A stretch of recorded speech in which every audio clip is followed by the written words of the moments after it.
जी नमस्कार, स्वागत है हमारे चैनल पे। यूट्यूब चैनल पे आप जल्दी संपर्क करूँ। पहले चैनल सब्सक्राइब करूँ। खेसारी लाल के बारे में हम यहाँ से बतबी छी। अगर साता चली को गाँव में जे खेसारी लाल पहुँचले मारे के मैनेजर छे बोला के लगे थे जे 50 टिकट कटी छे। जनता 1 करोड़ से बेसी छे। कते पैसा खरीदी बेसी पैसा के मालिक थी ना खेसारी लाल के मालूम न छे बात जी हमसे पहले थी अच्छी दुश्मनी करती है। दुश्मनी कर थे 4 चक्का 4 2 गाड़ी 4 जरा दिल के 1.5 करोड़ के संपत्ति चल गई। ये कुछ अभी तक हमें कोई टेंशन ना है कि पब्लिक सब मिल के सब गाड़ी जरा दिल गए। खेसारी लाल सब जाओ खुली का यूट्यूब चैनल में देखो, हमारे यूट्यूब चैनल में देखियो। अभी नए हमारे यूट्यूब पे इतने कहे चाहिए शुरुआत कर वीडियो खेसारी लाल की भेज जाए चैनल सब्सक्राइब कर लो।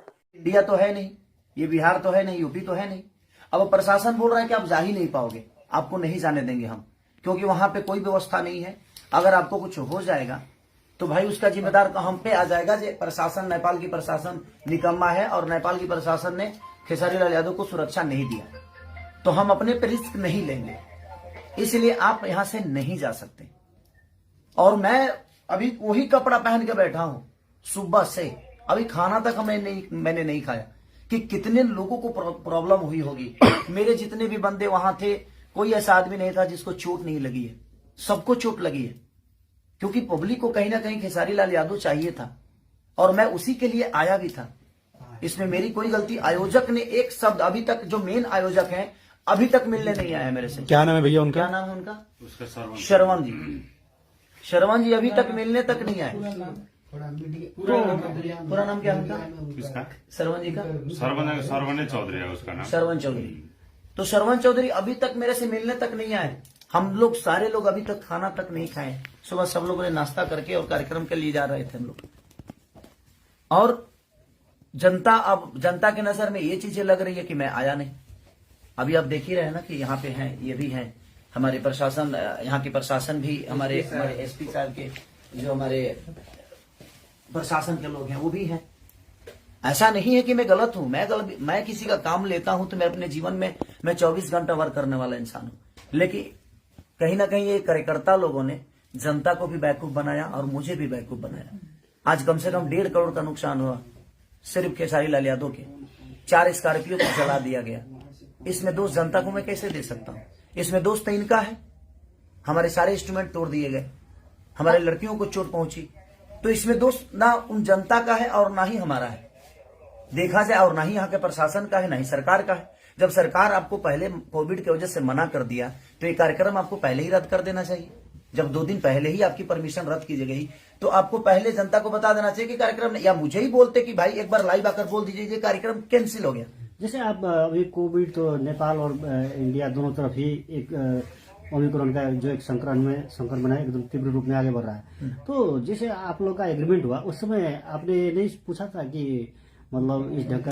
देखिए मैं बोला भी था, इन लोगों से बोला भी था कि क्या कोविड का कोई प्रॉब्लम तो नहीं है ना? तो नहीं सर, वहां परमिशन हमें मिल गया है। तो जब सरकार परमिशन इनको कार्यक्रम के लिए दे दिया तो मैं भी निश्चिंत हो गया कि हो सकता है कि वहां इतनी महामारी नहीं होगी। तो मैं क्लियर हो गया कि जब सरकार का लेटर, मेरे पास प्रशासन का लेटर ऑलरेडी आ गया कि हाँ परमिशन है, कार्यक्रम होगा। इन लोगों ने मुझे यही बोला था कि मेला का कार्यक्रम है, ये नहीं बोला था कि टिकट काट रहे हैं। ये नेपाल में आपका आगमन पहली बार है? नहीं, मैं ये तीसरी बार आया हूँ। मैं विराटनगर खास करके? विराटनगर में पहली बार आया हूँ। बाकी वीरगंज में बहुत बार आया हूँ। 1-2 बार ऐसे भी आया हूँ और 1-2 बार कार्यक्रम करने जैसे आप बता रहे हैं 1.5 करोड़ करीब का सामान आपका जो नुकसान, हाँ नुकसान हुआ, तो अब क्या इसके बाद क्या? इसके बाद लोगों के अंदर जो छवि मेरी बर्बाद हुई, लोगों के दिमाग में तो ये बैठ गया ना कि मैं नहीं आया। देखिए मैं अपने जीवन में अपने सभी के लिए हमेशा काम करता हूं और हर आदमी करता है, लेकिन किसी और के वजह से जनता को परेशानी हो। मैं आज तक जनता को परेशान करने वाला कोई काम नहीं किया। मैं मनोरंजन करने वाला आदमी, हमेशा उनको खुशी देने का काम करता हूं। और आज इन लोगों की वजह से लोगों के नजर में मेरी छवि खराब हुई। लोगों के नजर में लगा कि खेसारी लाल यादव आया ही नहीं, जबकि सुबह 7 बजे से मैं होटल पे हूं, 8 बजे से। अब इससे आपका एक जो फैन फॉलोइंग है उसको भी नहीं, जनता को हकीकत पता चलेगा तो जनता बेवकूफ थोड़ी है। और जनता ने जो किया है वो अपने हिसाब से बिल्कुल सही है। मैं कुछ जनता को मैं गलत नहीं बोल सकता, क्योंकि गलत तो इन लोगों ने किया कि इन लोगों ने परमिशन नहीं रहने के बावजूद भी मुझे बताया तक नहीं तो मैं सुबह आया जरूर। मैं बिना कार्यक्रम किए मैं लाइव आ जाता कि प्रशासन की वजह से कार्यक्रम रद्द हो गया है, आप लोग नहीं आइएगा कार्यक्रम में, तो लोग नहीं आते। लेकिन इन लोगों ने बताया ही नहीं। सर उस पर साइन भी करना होगा ना। हाँ, तो वो सारी चीजें हैं। और अभी कार्यकर्ता में एक आदमी आया और वो सुबह से मेरे साथ यहाँ पे थे, लेकिन अभी वो गायब हो गए। ये है सुमित जी नाम है उनका, वो भी गए थे रिसीव करने, वही हमें बॉर्डर से हमें अंदर किए। तो मेरी इसमें गलती 1% की नहीं। व्हाट्सएप लोकेशन से लेकर हर डिटेल वही दे रहे थे हम। और ये सुबह 7 बजे भी हमें नहीं बता रहे हैं कि प्रोग्राम कैंसिल हो गया है सर, प्रशासन ने मना कर दिया है, सरकार ने मना कर दिया है। इन लोगों ने गुमराह रखा हमें गुमराह किया कि नहीं आप आइए कार्यक्रम होगा। तो आपका आगे का जो अब इसके बाद का क्या आपका क्या करेगा, क्या कुछ चीजों से लेते हैं आप? इसके बाद जैसे आपका क्षति हुआ, आपका एक हिसाब से क्षति तो आयोजक ही देगा ना। अब क्षति जो हुआ है गलती इनकी है, इनको तो पूरे जनता का पैसा लौटाना चाहिए। जनता की क्या गलती है भाई?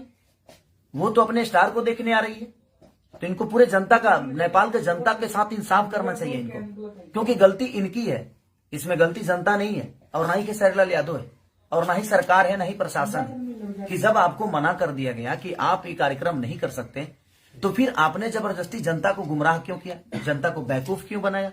खेसारी लाल यादव को बताया क्यों नहीं? मैं तो इतना ही कहता ना कि भाई ये कार्यक्रम कैंसिल हो गया, क्योंकि यहाँ पे कोविड के वजह से प्रशासन ने मना कर दिया, सरकार इसकी अनुमति नहीं देती है। मैं लाइव आके लोगों को बोल देता, लोगों को समझा देता, तो टिकट तो नहीं कटाते ना वो। तो टिकट आपका यहाँ आने का जो एग्रीमेंट था उसमें कितने में डील हुआ था और कितना पैसा आपको मिल चुका है? देखिए वो अंदर की बातें होती है, उस डील को हम लोगों तक नहीं बता सकते कि क्या बातें हैं क्या नहीं, क्योंकि वो अंदर की बातें हैं कि हम कितना में, हम प्यार में आए हैं, कि हम मोहब्बत में आए हैं, कि हम 2 रुपया लेकर आए हैं, कि हम खर्चा पे आए हैं, वो आपस की बातें होती है। लेकिन अंत में इस घटना के बाद आप क्या अंतिम निचोड़? नहीं, मेरा कहने का मतलब कि जो नुकसान हुआ है अब वो तो कहीं ना कहीं आयोजक कर्ता को ही भरना पड़ेगा, क्योंकि मेरी गलती तो 1% नहीं है। मैं तो रात को निकला हूं, पटना से रात को निकला मैं, और मैं आ गया, तो मेरी तो गलती है। अगर मैं नहीं आया होता तो शायद मेरी गलती थी। क्या खेसारी लाल यादव नहीं है? तो अब क्या कदम लेंगे आप? जैसे आपका कदम क्या उठाना है? तो अभी तो अब जनता को इंसाफ करना है कि आयोजक कर्ताओं के साथ इनको क्या करना है। मैं कुछ नहीं बोल सकता, मैं तो जनता का प्यारा बच्चा हूं, मैं इनके लिए ही आया था। नहीं, आप अपनी तरफ से क्या कर रहे हैं? मैं अपनी तरफ से क्या करूंगा? अब इनको पूरे जनता का पैसा इनको लौटाना चाहिए, मेरा जहां तक सवाल है, क्योंकि जनता जो है वो बहुत मेहनत करके अपने बेटे को देखने आई थी, तो और इन लोगों ने उनके साथ धोखा किया। ये मेरे साथ धोखा किए और मेरा 1.5 करोड़ का नुकसान आज हो गया, कम से कम 1.5 करोड़ का। 4 स्कॉर्पियो को जिंदा जला दिया गया, अब जिंदा ही बोलेंगे उसको, वो खड़ी थी, चलने वाली चीजें थी और उसको जला दिया गया। हमारे इंस्ट्रूमेंट जो बजाने वाले थे, बैंजू हो, कीबोर्ड हो, पैड हो, ढोलक नाल तबला, कोई चीज नहीं बचा। अच्छा भैया, 10 बजे जब आप रेडी होके वहां के लिए निकलने वाले थे और प्रशासन यहाँ पे आ गई और आपको जाने नहीं दिए, तब क्या ऑर्गेनाइजर्स आपके पास आए थे? नहीं आए मेरे पास, ये लोग गेट के बाहर खड़े थे लेकिन आए नहीं।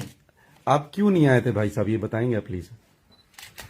म त यहाँ आएकै हो होइन, जुन छ हामीलाई गर्नु खेसारी लाल हिंदी में बोलिए, पूरी पब्लिक हिंदी में। हिन्दी में उतना बात बोल्ने ना, जितना बोल सकते उतना ही बोलिए, जितना बोल सकते उतना बोलिए। उतना ही बोलिए। खेसारी भैया को लेने जब 12-1 बजे के समय में 1 बजे कहाँ है?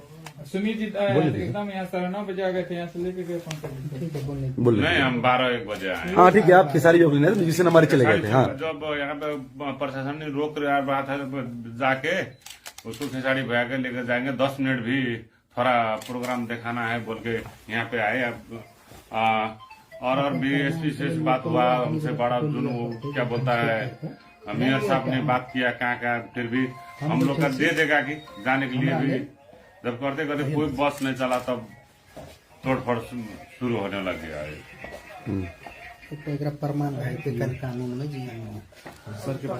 तो चलिए, और भैया का बहुत योगदान रहा हमारे लिए, दिल से थैंक यू भैया को। और यहाँ के मेयर है ये मंत्री जी हैं, मंत्री जी प्रोविंस का मंत्री हैं। तो मंत्री जी ने भी बहुत कोऑपरेट किया, और हम सर को भी धन्यवाद देंगे कि क्योंकि वो आए हमारे लिए इतने रात मनीष जी बेचारे, और इन्होंने भी अपना योगदान दिया मुझे। लेकिन हमें योगदान इनके तरफ से नहीं मिला, और मैं पूरी जनता से मैं क्षमा प्रार्थी मांगता हूं कि मेरी गलती नहीं है, आप लोग मुझे दोषी ना समझें, क्योंकि मैं आपके प्यार और आपके मोहब्बत के लिए, आपके मनोरंजन के लिए दिनों रात मेहनत करता हूं और हमेशा करता रहूंगा। और इन लोगों की वजह से इसमें बताइए, अगर मैं आया और मुझे प्रशासन, पूरे नेपाल के प्रशासन 20 लोग आकर घेर लिए कि आप नहीं जा सकते, क्योंकि कोविड के लिए ऑलरेडी कार्यक्रम कैंसिल किया गया था, ये लोग जबरदस्ती कर रहे हैं और हम आपको नहीं जाने देंगे। तो कहीं ना कहीं मैं क्या कर सकता हूँ? मैं तो आउट ऑफ इंडिया हूँ, यहाँ की प्रशासन को नहीं जानता, यहाँ की कानून को नहीं जानता, तो गलती तो इन्होंने किया। तो इसके लिए मैं आपका गुनहगार नहीं हूँ, मैं आया जरूर था सिर्फ आपके मोहब्बत के लिए। तो जिनके मन में मेरे लिए नफरत है, ये आप एक बार सच्चाई जान लीजिए कि हाँ, मैं कहाँ से गलत हूँ। अगर मैं आया और 10 लोग घेर कर कह दे कि आप नहीं जा सकते, अगर नॉर्मल इंसान घेर के कहे तो मैं हो सकता है कि मैं लड़ जाऊं, लेकिन मैं इंडिया, यहाँ नेपाल की गवर्नमेंट से तो नहीं लड़ने आया था, यहाँ के प्रशासन से झगड़ा करने तो नहीं आया था। तो इसलिए ये चीजें हुई हैं, तो उसके लिए मैं क्षमा प्रार्थी हूँ कि मुझे अफसोस इस बात का है कि मैं आकर भी और आपके सामने कुछ कह नहीं पाया, कुछ गा नहीं पाया। क्या मुझे दुख नहीं है इस बात का? मुझे भी इस बात का दुख है। जितना आप दुखी हैं उससे कई गुना ज्यादा दुखी मैं हूँ, क्योंकि मैं आके भी और आपका मनोरंजन नहीं करा पाया ड्यू टू सिर्फ रीजन हमारे कार्यकर्ता लोग, जिन्होंने मुझे 2 दिन पहले भी नहीं बताया, यहाँ आने के बाद भी नहीं बताया। नहीं तो मैं लाइव आके सारी चीजें क्लियर करके और आपको घर पे ही रोक देता कि आप मेला में मत आइए और टिकट कटाने की आपको जरूरत नहीं है। ये टिकट की भी बातें मुझे नहीं बताया कि हाँ टिकट शो है, और इन लोगों ने टिकट भी काटा और आज ये बता रहे हैं कि हमारा रिकवरी कैसे होगा। कोई ट्रस्ट है उसके, ये ट्रस्ट है कोई इनका, उसके लिए इन्होंने कार्यक्रम कराया था। तो मुझे बता देने में इनका क्या जाता? अगर बता दिए होते तो शायद मैं उसी हिसाब से आप यहाँ पे आता, या मैं मना भी कर सकता था कि नहीं हम ऐसा काम नहीं करेंगे। अब पूरे लेटर के साथ इन्होंने परमिशन का लेटर दिया, उसके बावजूद भी जब कैंसिल हुआ तो इन्होंने मुझे इन्फॉर्म नहीं किया। तो सो सॉरी, आप लोग मुझे क्षमा करिएगा। मैं खुद ही तकलीफ में हूँ, क्योंकि मैं आके भी, नुकसान तो आना जाना लगा रहता है, लेकिन तकलीफ इस बात की है कि मैं यहाँ आके भी, अपना समय दे के भी आपके बीच में आकर आपका मनोरंजन नहीं करा पाया। तो इसलिए सो सॉरी उसके लिए। बाकी जो मेरा नुकसान आज 1 से 1.5 करोड़ जो नुकसान हुए हैं, उसके लिए मैं क्या बोलूंगा। कार्यकर्ता है ये जो आयोजन करता है, आयोजक है, देखिए कैसे भरेंगे, क्या भरेंगे। और मैंने FIR भी कर दी है यहाँ पे। इसके लिए प्रशासन का मदद आप ले रहे हैं? हाँ, प्रशासन का मदद। कुछ लोगों की चोट भी लगी, और जिन लोगों को उस कार्यक्रम में चोट, जिस जनता को चोट लगी है उस कार्यक्रम के दौरान, मैं ईश्वर से प्रार्थना करता हूं कि आप लोग स्वस्थ रहें और सुरक्षित रहें, जल्दी आप ठीक हो जाएं, क्योंकि बहुत लोगों को चोट लगी है। मेरे टीम में किसी को ऐसा नहीं है कि मेरे टीम में किसी को चोट नहीं है, सबको चोट लगी है। लेकिन उसके बावजूद मेरे टीम के बाद भी मेरी जो जनता, जो भगवान स्वरूपी जनता है, जिसको भी चोट लगी है, उसके लिए मैं दिल से दुआ मांगता हूं कि आप जल्दी से स्वस्थ हो जाएं। Thank you so much.